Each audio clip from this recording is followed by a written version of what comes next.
ইও চলতেছে, যারা আমাদের সমর্থন আছে তাদের ওই আমরা গাড়িগুলো দিয়ে দিতেছি। হঠাৎ করে আমি কাউন্টারে দাঁড়ানো, আজিজুল আমির সাহেবও দাঁড়ানো, দেলোয়াররা দেখলাম সম্ভবত লিটনের সাথে ছিল, আইসাই কাউন্টার বন্ধ করে। কি বলছো? দেলোয়ার কাউন্টার বন্ধ করে এই কথা বললেই আজি সাহেবের ধাক্কা লাগাই দিয়েছে। মুরব্বী মানুষ, সে পড়ে গেছে গা। পরে তার এই কিলঘুষি দেওয়া শুরু করছে।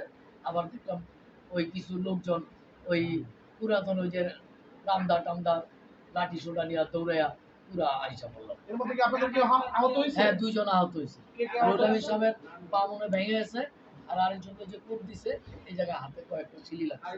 ভাই পরিচয় নাম বলেন। আমি হলো বন্ধন ট্রান্সপোর্ট লিমিটেডের চেয়ারম্যান হাসানুর রহমান। আচ্ছা, এই হামলাটা কার নেতৃত্বে হলো? আমি তো দেলোয়ারে দেখলাম। দেলোয়ার কার গ্রুপে? দেলোয়ার ওই সিটি গ্রুপ, সিটি বন্ধন মানে আপনি অঘোষিত নেতা তারা। আপনি বলতে চাচ্ছেন যে সিটি বন্ধন যারা এই জুয়েল আইওয়ালি তাদের লোক? হ্যাঁ, তাদের লোক। তারা কার রাজনীতি করে? ওরা কার রাজনীতি করে? এটা তো বিগত এখানে সরকার অন্য আমলে কোনো যারা ছিল প্রতিপক্ষ ছিল কিনা? এদেরই রাজনীতি করছে। ঠিক আছে, থ্যাংক ইউ। ঠিক আছে।